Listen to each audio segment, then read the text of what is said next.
Today I brought home a cheap treasure from the flea market, a Gateway GT4016. Now, it's been a while since the last video due to busy schedules and a broken arm. However, thanks for waiting. Today we will dive into the history of Gateway and the GT4016, as well as push the limits of the system with some benchmarks.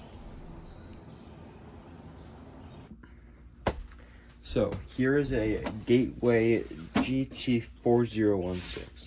I got this for $5 at a flea market with a bunch of other equipment that I said no thanks to because it was like printer and some crusty keyboards, which I do not want.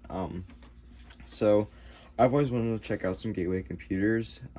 Says it has AMD Athlon in it and NVIDIA graphics. I don't think that's accurate because I don't see any graphics card in the back. But it'll be a fun project, and let's see if we can fix it up and clean it up and look at the history of it. I feel as if it's a given that I do diligence to the history of Gateway as a whole prior to the specific history of my GT4016. The history of Gateway is an albeit tragic but interesting story that expresses creativity, tradition, and quality products. Gateway was founded on September 1985 by Ted Waite and Mike Hammond in a Midwestern farmhouse basement. Ted Waite acquired a $10,000 loan from his grandmother and started TIPC Network, where he and Hammond sold peripherals for Texas Instruments computers. In 1986, the duo rebranded their company to Gateway 2000 and ventured into the abundant IBM PC clone market. This shift of focus brought in the production of powerful computers with good quality and prices that were lower than the market, while keeping their Midwestern identity. In 1990, Gateway moved to its headquarters to North Sioux City, South Dakota, due to better tax conditions. This decade was a peak of Gateway sales. In 1991, Gateway launched the cow-spotted shipping boxes and the odd computers from Iowa marketing campaigns. It was a massive success that made unboxing a PC an actually big deal. Stepping away from its mail order only model, Gateway launched physical country stores. Surprisingly, you never actually left the store with a PC. It was simply a showroom to advertise Gateway's products. Unfortunately, by the turn of the century, Gateway missed many trends, including the laptop market, and failed to venture into the corporate and enterprise system that Dell and HP belonged in. This caused their community to dwindle over time, and by 2004, Gateway country stores all closed due to bad financial situations. Shortly after, Gateway started selling different merchandise, such as plasma TVs, MP3 players, and digital cameras, which caused an identity crisis for Gateway and lost even more followers. As a last-ditch effort, Gateway bought similarly failing e-machines. However, they continued to lose money. In October 2007, Acer purchased Gateway for $710 million. At its peak value in 1999, Gateway stock had traded for over $80 a share. Acer bought it for just over $1.90 a share. Over the decade, Acer phased out the Gateway name but continued to scarcely sell the brand in international markets.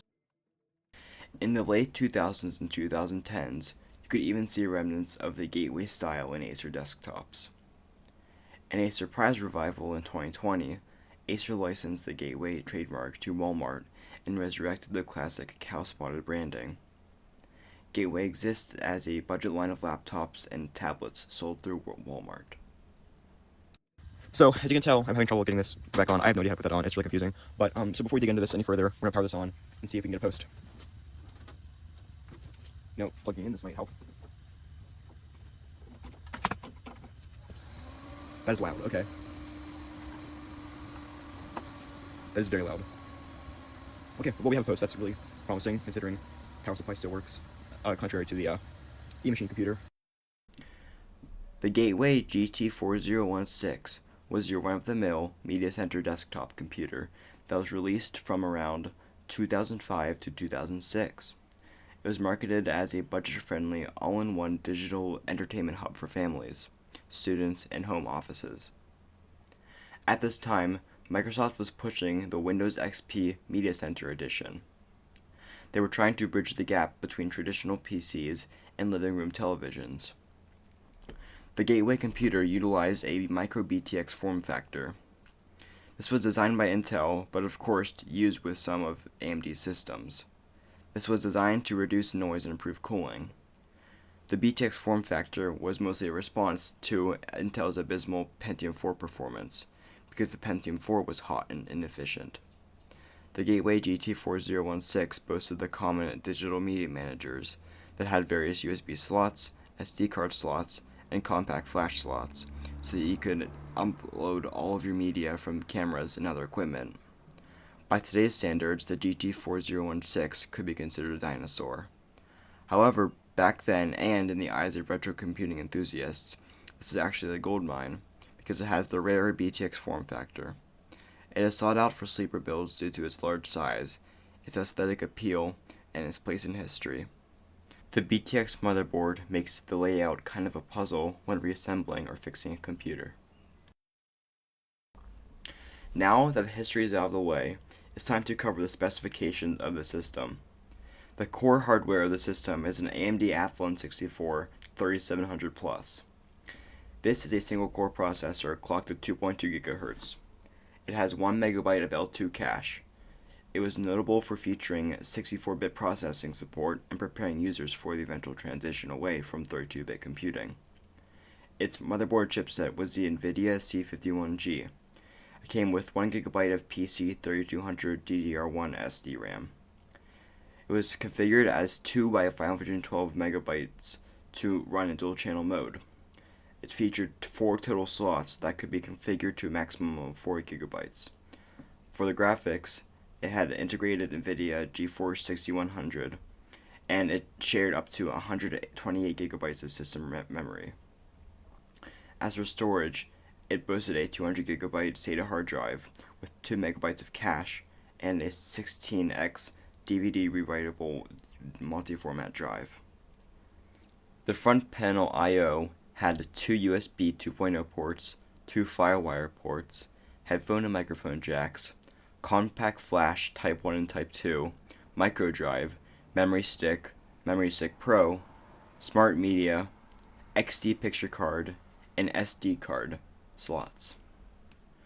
For the rear panel, it had 4 USB 2.0 ports, 1 VGA out, 1 Ethernet port which could be configured for 10 or 100 megabytes per second. It came with one 56K dial-up modem, 1 parallel port, 1 serial port, 2 PS2 ports. The motherboard had a integrated Realtek ALC 880 for its sound. Its power supply was a 300-watt proprietary BTX power supply. The motherboard boasted 1 PCI Express by 16 slot, 1 PCI Express by 1 slot, and 2 legacy PCI slots. My initial approach to setting up this computer was to install Windows Vista on it. The computer said that it was Vista ready, so I decided I would just go for it. I like XP, but because we've already used it on the eMachine, I felt like it would be a nice change to use Vista on the Gateway. I decided to install the games via DVD. I have a disc for CS Source, but it comes with Half-Life 2 Deathmatch and Dave Defeat Source, so you'll get a good taste of the Source engine. I have a Halo Combat Evolved CD. That's an easier game to run, but it should still be a decent benchmark. Then I have Microsoft Flight Simulator X. This would be the real benchmark. That's my approach to testing and setting up my computer. Or so I thought. I would be lying to say that this mission was smooth. With many different changes to the OS, from Windows 7 to Linux to Windows XP, I also learned that you cannot use the Counter-Strike Source CD with an internet connection, so that's really strange. So I wasn't able to use that or the Halo CD because I was having a stroke. So I will only be able to test with Microsoft Flight Simulator X. After far too much troubleshooting, becoming educated on sudo, wine, and all Linux's quirks, I decided to go back right where I started, Windows XP Media Center Edition. At that point, I could not think of any other better operating systems, due to being the exact OS that was already on it, and just ease of installing my scarce DVD games. Now, is Media Center optimized? No. Is it appropriate? Of course. Has it been working well for me? Yeah, it's been a lot better than the other OSs, so I think the lesson learned is sometimes what something starts with is the best way to go. Starting off with 3D Mark 2005, we saw a average of 66.2 FPS, and for the 1% lows, we saw 3 FPS and 2 for the 0.1% lows.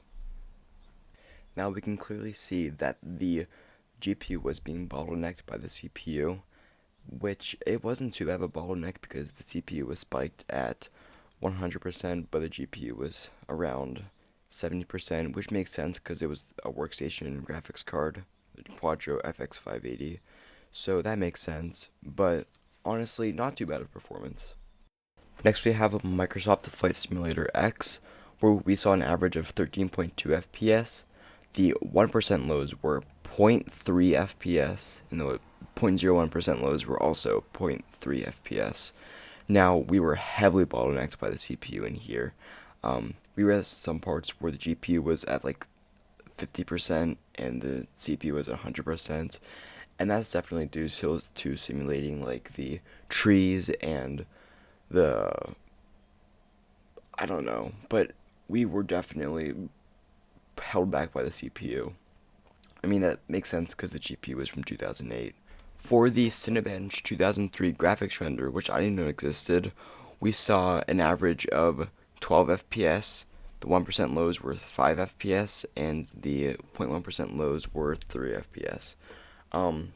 That's strange because, again, it's like 5 years older than my GPU, but maybe it's just really cutting edge back then and unoptimized, but there's the Cinebench 2003 test for you. And last but not least, we have the Cinebench 2003 image render. Now, we saw a duration of 1 minute and 12 seconds or 72 seconds, and that's not that bad. The image renders for Cinebench are pretty taxing, and I think that this was a good test. So there we have it, a Gateway GT4016. Is it a powerhouse? No. Is it a dinosaur? Yes. Was it painful? Very. I had to go through a broken power supply, a dead GPU, multiple operating systems, so it was a very tough video. Now, please like and subscribe and have a good day.